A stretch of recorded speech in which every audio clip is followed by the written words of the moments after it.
ভয় লাগছে। এটা একটা ধৈর্যের গেম, তাই বসে থাকতে হবে, অপেক্ষা করতে হবে। যেহেতু এটা একটা ধৈর্যের খেলা, তাই স্বাভাবিকভাবেই কয়েকজন রেড লাইন টাচ করলো, আরে হাত লেগে গেল। আর একজন লিটারালি নিজের কারণেই এলিমিনেট হয়ে গেল।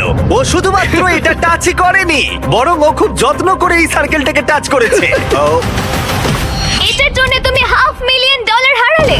কিন্তু বেশিরভাগ জনই এই সময়টা বন্ধুত্ব গড়তে কাজে লাগালো আর ডিসাইড করলো কাকে তারা ডজ বল দিয়ে টার্গেট করবে। এটা খুবই কঠিন, কে কার সাথে দল বেঁধে রয়েছে, কে কার দিকে ছুটবে তা জানে না। সময় প্রায় হয়ে এসেছে। আচ্ছা তুমি এটা কার দিকে ছুটবে? জার্মি, আমি ওকে বিস্ট গেমে দেখেছি, ও খুব ভালো সিদ্ধান্ত নিতে পারে। এখানে অনেকজনই আমার হিট লিস্টে রয়েছে, যেমন রেন। আমি জানি হিউগো কিছু করবে না, কিন্তু ওর পাশে আছি বলে কি ভাবছো, ভয় পেয়ে যাবে? প্রায় 24 ঘন্টা ধরে তোমরা সবাই নিজেদের টাওয়ার প্রোটেক্ট করে গেছো, আর এখন ফাইনালি 1 মিনিট বাকি আছে। তোমরা অনেক সময় পেয়েছো বন্ধুত্ব করার, নিজেদের মধ্যে স্ট্র্যাটেজি করার, নিজেদের শত্রু বেছে নেবার। এটা দারুণ হতে চলেছে। 3, 2, 1 শুরু করো।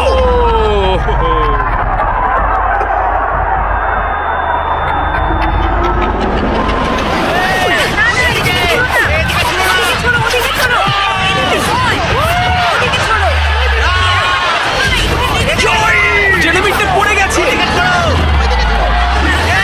Mark out.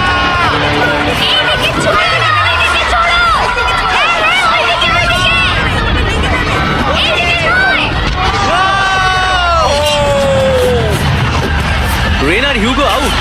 ঠিক আছে, এবার ছোড়া বন্ধ করো, ছোড়া বন্ধ করো। যদি তোমাদের টাওয়ার দাঁড়িয়ে থাকে তোমরা সার্ভাইভ করেছো। আমি পেরেছি। আমার বিশ্বাসই হচ্ছে না আমি বেঁচে গেছি ভাই। ঠিক আছে জেরেমি, তুমি বিচ গেমসে হেরেছো, আর এখন হয়তো প্রথম কেউ হারলো জয়ীর কাছে, কোনো হটডগ খাওয়ার কন্টেস্টে নয়। তুমি এবার যেতে পারো। ঠিক আছে মার্ক, তুমি এগিয়ে যেতে পারো। কিন্তু দুর্ভাগ্যবশত সব থেকে নিষ্ঠুর এলিমিনেশন হলো যখন হিউগো রেইনকে এলিমিনেট করলো। কিন্তু আমরা সবাই সাক্ষী হলাম, যেটাকে আমি বলবো তৎক্ষণাৎ কর্মফল। হিউগো, তুমি এখন নিজেকে কি বলবে? বাংকারেও আরো কিছু রান্না করলে হয়তো আমি এটা করতাম না। দাঁড়াও হিউগো, তোমার কি মনে নেই আমি বাথরুম পরিষ্কার করেছিলাম, পুরো জায়গাটা দাঁড়াও, মুছেছিলাম? তোমরা দুজনে তাহলে- এখান থেকে চলে যাও প্লিজ, ওই দিকটা। হ্যাঁ, টেক কেয়ার। আর তোমরা বাকিরা যারা আছো, তোমরা তোমাদের টাওয়ার লাথি মারো, তোমরা সার্ভাইভ করেছো। পারলে একটু বিশ্রাম নিয়ে নাও, কারণ আগামীকাল তোমাদের মধ্যে অর্ধেক জন বাড়ি যেতে চলেছে।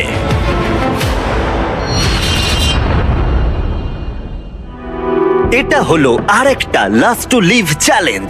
এখানে তোমরা যে 62 জনকে দেখছো তারা আগেও কম্পিট করেছে। কিছু জন অনেক অনেক ডলার জিতেছে এবং কিছু জন সবকিছু হারিয়েছে। তাই একমাত্র প্রশ্ন হলো, কে শেষ অবধি টিকে থাকবে? কাল রাতের ঘুমটা ভালোই হয়েছে, যদিও সার্কেলের মধ্যে বিশেষ কিছুই নেই। জিমি বলেছে আজকে ওরা নাকি অনেকজনকে এলিমিনেট করবে। যাই হোক, যে চ্যালেঞ্জ ওরা দিক না কেন, আমাকে খুব ভালোভাবে খেলতে হবে, কারণ দিনের শেষে একজনেই $5,00,000 বাড়ি নিয়ে যেতে পারে। সবাই মন দিয়ে শোনো, আমি একটা অ্যানাউন্সমেন্ট করতে চাই। বলতে খারাপ লাগলেও তোমাদের মধ্যে অর্ধেক জন বাড়ি যাবে। অর্ধেকজন বাড়ি যেতে চলেছে, জানি না কি হবে। আমার এখন খুব ভয় লাগছে। খুব ভয় লাগছে, মনে হচ্ছে এই রাউন্ডে বাড়ি আমি চলে আশা যাবে। করছি এটা লাকের গেম হবে না, স্কিলের গেম হবে। আমাদের রুমের মিডিল দিয়ে একটা লাইন টানা হচ্ছে। ওরা মাঝখান দিয়ে টেপ লাগাচ্ছে, মনে হচ্ছে ওরা এই রুমটাকে 4 ভাগে ভাগ করছে। আমরা এখন এটা নিশ্চিত করার চেষ্টা করছি যাতে রুমের ওই দিকের মানুষগুলো বাদ পড়ে কিছু যায়। মুহূর্তের মধ্যে জিও আর আমি আলাদা হয়ে গেলাম। এই চ্যালেঞ্জে এবার একটু আমার টেনশন হচ্ছে। আর কিছুক্ষণের মধ্যেই আমাদের মধ্যে অর্ধেকজন এলিমিনেট হয়ে যাবে। আমরা এখন পুরো সার্কেলটাকে 4 ভাগে ভাগ করে দিয়েছি। আমরা এখন খেলতে চলেছি হট পটেটো গেম। আমি এখন একটা 1 ঘন্টার টাইমার শুরু করে দেবো, যেটা তোমাদের মধ্যে কেউ দেখতে পাবে না। আর এই 1 ঘন্টার টাইমার শেষ হলে যে দুটো ভাগের মধ্যেই বলগুলো থাকবে তারা এলিমিনেট হয়ে যাবে। বল এলেই কিন্তু ওদিকে ছুড়ে দেবে। এই গেমটা খেলার জন্য অনেক স্ট্র্যাটেজির প্রয়োজন, তাই তোমরা তোমাদের টিমের অংশ হিসেবে একসাথে টাইম কাউন্ট করতে পারো। তাতে হয়তো তোমাদের এগিয়ে যেতে সুবিধা হবে। আমি তোমাদের স্ট্র্যাটেজি করতে একটু সময় দিলাম। আমাদের মধ্যে কে গুনবে? আমাদের যে করেই হোক সময়ের হিসেবটা রাখতে হবে। কোনো একজন সেকেন্ড কাউন্ট করো আর কোনো একজন মিনিট কাউন্ট করো। অনেকজন মিলে গুনলে সময়ের হিসেবটা অ্যাকুরেট থাকতে পারে। আচ্ছা, ওদের টাইম কাউন্ট কি ঠিক হবে? না, এটা সম্ভবই না। এরা বলছে আমাদের কাউন্টার চাই, কিন্তু আমি তো কাউন্টই করতে পারি না।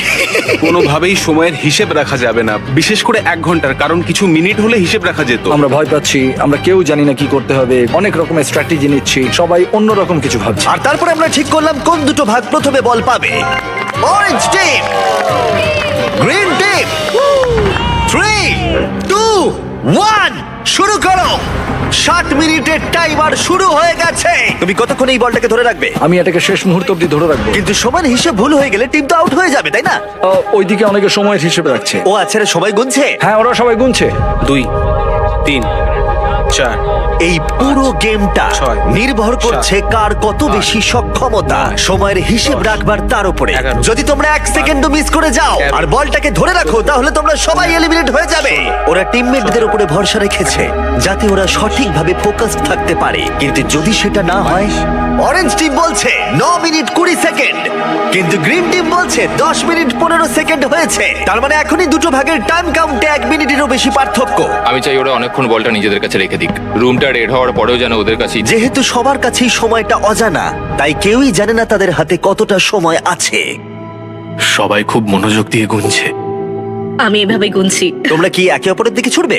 না না না না না, আমরা ছুড়বো। কিছু জন সত্যিই অনেক চেষ্টা করছিল সময়ের হিসেব রাখবার। 8 কি মনে হচ্ছে?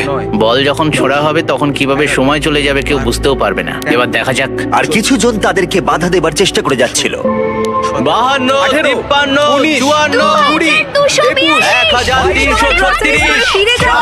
কি হচ্ছে কিছু বুঝতে পারছি না। নোয়া 28 এভাবে হয় না।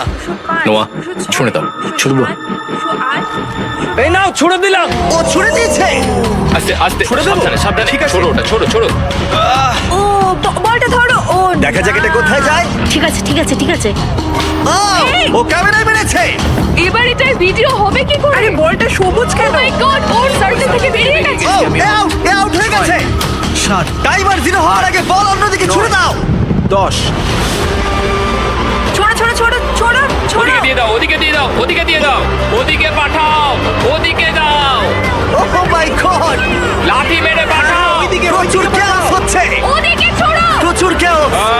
টাইমার কিন্তু শেষ হতে চলেছে। আরে এদিকে